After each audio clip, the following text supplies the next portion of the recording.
Representative Goodwin, you're recognized to bring us home. Thank you. Superintendent Walters, I'm literally looking at you, thinking about comments that I've heard about you from folks that have known you from the past, seeing a great change of direction in many ways, and seemingly in who you are, and maybe they didn't know who you were, or maybe you're just finding yourself. But I wanted to, seriously, you talked about the dumpster fire of SDE, yet you do not address your constant flame throwing. And understanding that, how does this benefit? Again, when you talk about how we're going to educate all children, right? All children. How do we do that when then you didn't talk about teaching history without indoctrination? You being a white male that knows that we have history that addresses the Native American population, Hispanic population, Black population, Pacific Islander population. How do you do that in an honest way that is not divisive, that actually attempts to bring folks together and talk about our history that is oftentimes wretched, but the more we can address the wrong that's there, the quicker we can get on the right track. Can you share how you want to get on a better track? Yeah, absolutely. Thank you for that question. And again, your reference to, I know I've had several students that have come out and said, hey, we didn't know that these were your political beliefs. And I get that's exactly the point. Not politics. So in the classroom, I'm sitting here and I'm being very clear about our history. I'm being very clear about teaching the academic standards. They had no idea what I believed on certain issues, because again, that's what teachers should look like in a classroom, is we're not pushing one way or the other. And here's the thing, I agree with kind of what you're saying there from a premise. I think we should all be able to agree on getting back to the basics. The thing that is divisive is the indoctrination. That is what is divisive. And if we come together and say we want this out of our schools, we want to focus on our history. And again, I said this earlier, I want our whole history taught. It's incredibly important for students to know that when you live up to our core principles, we are the greatest country in the history of the world. Look at our history. Look at what we've done. Look at what we've done for the individual. And it's important that they know when we didn't, and say, listen, this is why it's important. This is why I implore an emphasis on the Constitution, the founding, so that our kids understand that. I think that's the path to move forward for students of all backgrounds to be empowered through that. And I think that should be an agreement point of all folks of all backgrounds to be able to agree to that.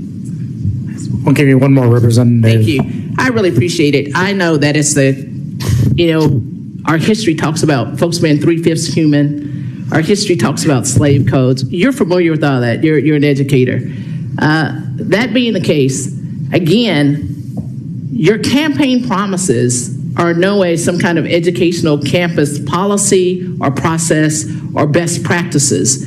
That being the case, leave all that out. Leave that inside your house somewhere. But when you come out as the public superintendent, we would ask the best, whatever you got in your heart as a human being that talks about educating all students. That's what we need. We don't need all of the racist tinged comments. We don't need the divisiveness. We don't need you pulling along parents that have not been fully exposed to all of the folks. If you said you wanted all parents to be satisfied with education, trust and believe, we got enough problems in education right now that without all the rhetoric, you're not going to be able to fix by yourself.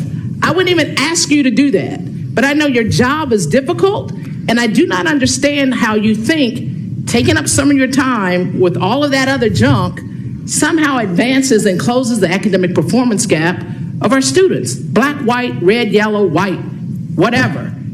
Help me with your plan. Don't do any more flame throwing. Just talk about really how you are committed to that. And if you're not committed to that, what kind of talk with Jesus do you have to have tonight to get on track?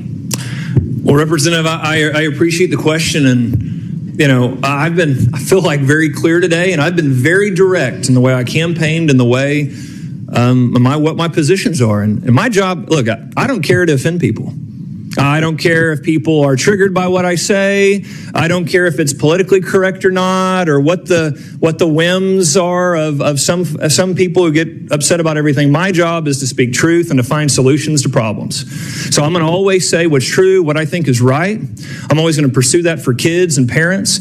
And, if the radical leftists want to lose their mind and try to push more divisiveness in our schools, I'm going to fight them on it. We're going to make sure that our schools are on track. And again, it is the radical leftists that have decided to inject this into our schools. That is what has divided folks. That's what's divided our classrooms. That's the agenda that is divisive.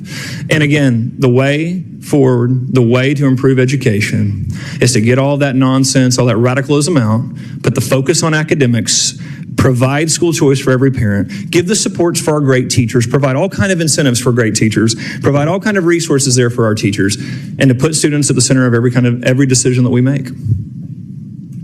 Okay, members, this is what we're going to do. Representative Bennett, you're going to be recognized for one question. Then Representative Lowe Dick, you're going to be recognized for one question. And then afterwards, I'm going to hand out medals to everybody who stayed here and survived the war of attrition. Representative Bennett, you're recognized for one question. I think that's a participation trophy, and I don't think that we should encourage that. Well, so you, sir, did not achieve a high mark today, so you will not receive a medal. Yeah, Thank you. You're recognized. I'll be honest, I saw that coming.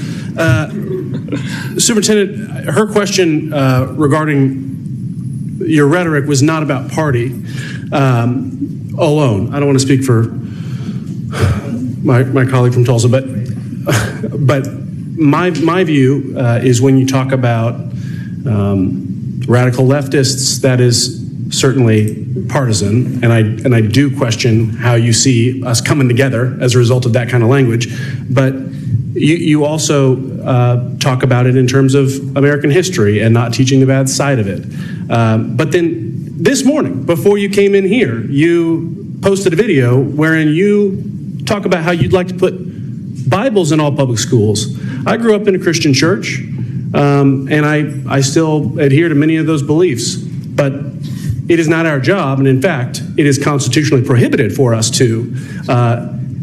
I guess I'm curious what your definition of indoctrination is, because what you said in that video could absolutely be construed as an attempt to indoctrinate kids. Yeah, and I appreciate that question because it does illustrate that Democrats want to strike out any mentions of the Bible from our history and make sure that our kids... That real quick. Superintendent, I do not believe that. And if you could keep that out of your mouth while you answer my question, I'd appreciate it. All right, this meeting's adjourned. Thank you for being here. Have a good day. For more information, you can visit tulsaworld.com.